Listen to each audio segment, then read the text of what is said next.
this the, like in Fame where I gotta take my shirt off now? Is it? Do you want to?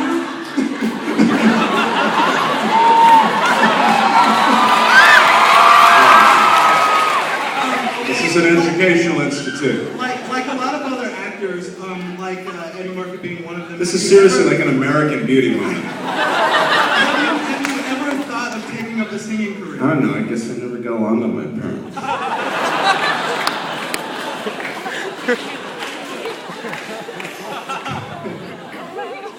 Sorry, what's your question? Have you ever thought of taking up a singing career? You know, it's kind of a fun thing. I am doing an album that will be out at some point later this year or early next year, just for kind of a laugh. But yeah, I'm a fan of the standards. I love Sinatra. I mean, it doesn't get any better than that. So yeah, it's you know, to be continued, I guess. Right over here. Unfortunately, this is our last question of the night. This is a quick one. Is it true that manatees write your script? Yes. Yes. You really want to close on that? Yes, manatees. It's a very expensive operation, really.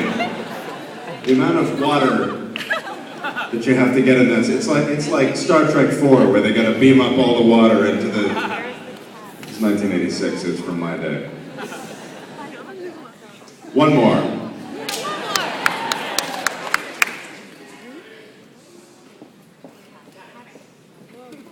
All right, right over here. Left or right? Right up front, sort of. Okay, so I know one of the arguments for why the FCC should be established and why it should be maintained is that sometimes things such as the New York Times or yourself, has undue influence over individuals. I was wondering if you could comment on what you think the force and power of that influence is, and whether you think it should be entirely eliminated or whether you think it should be balanced as good influences and bad influences. There you go. There you go. That's more like it. I think there's a certain degree of responsibility that even if you're doing a fictitious TV show, there's a certain degree of responsibility that you have to kind of be aware of. And what pisses me off more than anything else is that when I look at the politicians who make the policy as far as what we can and can't do for the, you know, as far as what we can and can't do on television, what's legal, what's not, what's actionable by fine and what's not. And then I look at the people that I work with on a regular basis. I think that people in Washington have this view of Hollywood writers as decadent, hedonistic lunatics who are just fucking each other all day in the writer's room and writing about it. And it's really, you know, the whole writing staff of Family Guy, I mean, most of them are married, most of them have kids. There are a lot of very, very conscientious discussions that go on a daily basis. Every time we do an episode that surrounds an issue, as ridiculous as that sounds for a show like this, every time we do a joke that maybe could be construed as too nasty without being funny, there are conversations that go on sometimes for hours about whether or not it's a prudent thing to include. So, you know, oddly enough, I think there is, you do have to be aware of that, but I do find, believe it or not, that television writers tend to be very, very conscientious about that. They're, you know, these guys have pretty big hearts.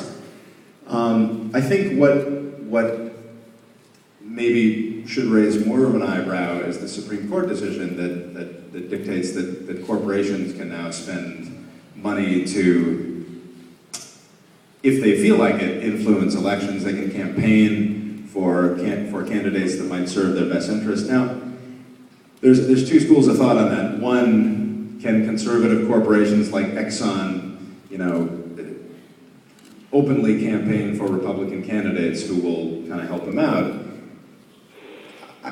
Wow, are the cops here? What the fuck was that?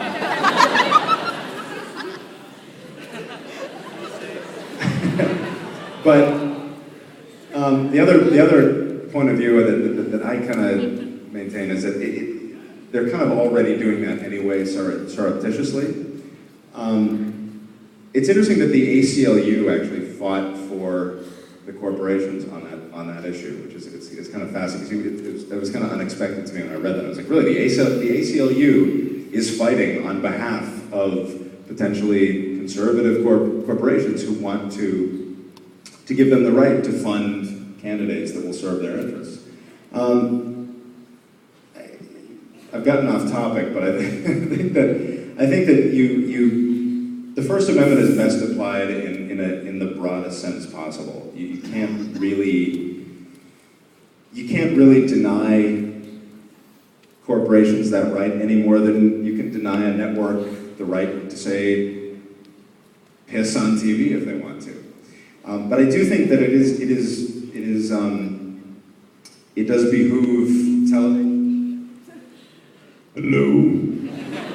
It does behoove television writers to kind of be conscientious about that as they're making their shows, even if they are fictitious, whether it's comedy or drama. Okay, I guess I'll wrap this up. To be aware of that even though you're writing something that is oftentimes frivolous, you do have to be aware that there is a certain degree of influence, and to at least have a discussion about that. And I've witnessed discussions of that nature on a regular basis from very intelligent, very conscientious people. And I trust them a hell of a lot more than I do the politicians in Washington, I'll tell you that much. But All right, good Seth, question. Seth, fun, everybody. Thank you.